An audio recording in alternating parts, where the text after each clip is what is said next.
Good morning students, भजन पाल Bhati educational group के digital world में आपका स्वागत है। माय डियर स्टूडेंट्स, हिंदी काव्य खंड के अंतर्गत आज जो हमारा प्रकरण चल रहा है वह है दोहा। आइए दोहों की व्याख्या को देखते हैं। रहीमन देखी बड़ेन को, लघु ने दीजिए डारी, जहाँ काम आवे सुई, कहा करे तरवारी। रहीमन कहा करे तरवारी।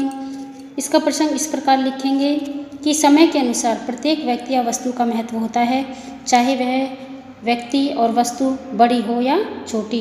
इसलिए छोटों की कभी भी उपेक्षा नहीं करनी चाहिए। आइए व्याख्या को समझते हैं। रहीमन देखी बड़ेन को, बड़ेन अर्थात बड़े, लघु अर्थात छोटे, डारी अर्थात उपेक्षा नहीं करनी चाहिए।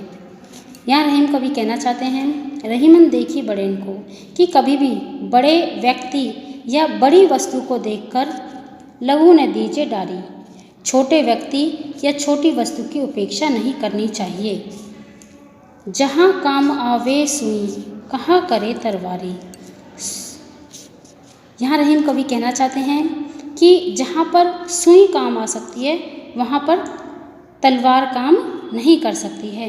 अर्थात जैसे कपड़े सिलने का कार्य सुई के द्वारा हो सकता है, तलवार के लिए नहीं, वैसा ही जो कार्य तलवार कर सकती है वो काम सुई नहीं कर सकती।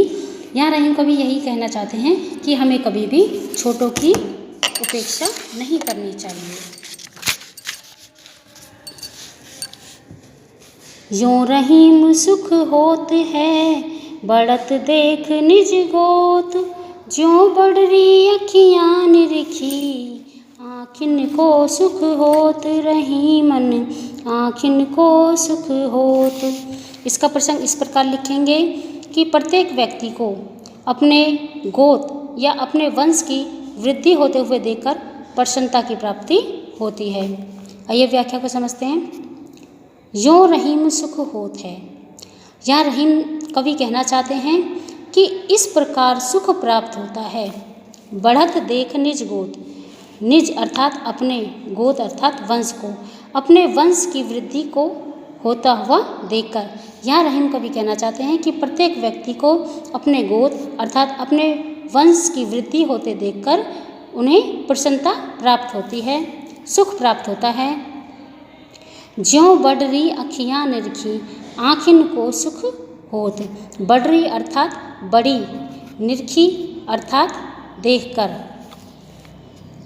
कि जिस प्रकार कोई व्यक्ति अपनी बड़ी बड़ी आँखों को देखता है तो अपनी आँखों को देख देखकर उसे सुख की प्राप्ति होती है।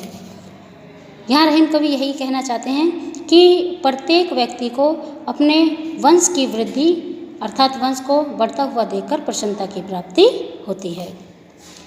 रहीमन ओछे नरन ते, तजो बैर अरु प्रीति, काटे चाटे स्वान के, दुहु भांति विपरीति। रहीमन दुहु भांति विपरीति। इसका जो प्रसंग होगा वह इस प्रकार होगा कि इसमें रहीम कवि यह कहना चाहते हैं कि ओछे अर्थात दुष्ट व्यक्तियों से ना तो शत्रुता और न ही प्रेम उचित होता है। अर्थात दुष्ट व्यक्तियों से, ओछे व्यक्तियों से ना तो मित्रता करनी चाहिए और ना ही शत्रुता करनी चाहिए। आइए व्याख्या को समझते हैं। रहीमन ओछे नरन ते, तजो बैर अरु प्रीति। ओछे अर्थात दुष्ट व्यक्तियों से, नरन अर्थात व्यक्तियों से, बैर अर्थात शत्रुता, प्रीति अर्थात प्रेम।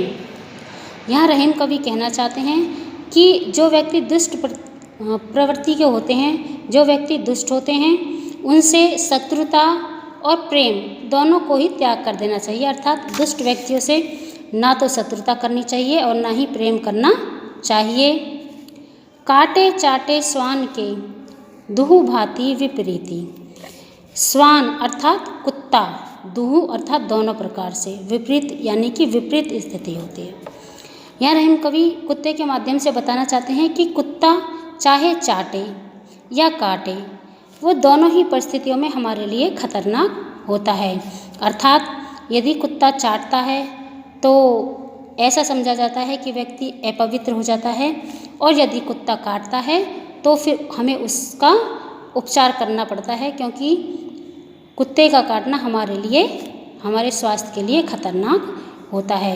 यहाँ रहीम कवि यही कहना चाहते हैं कि दुष्ट व्यक्तियों के साथ शत्रुता और प्रेम दोनों ही नहीं करने चाहिए।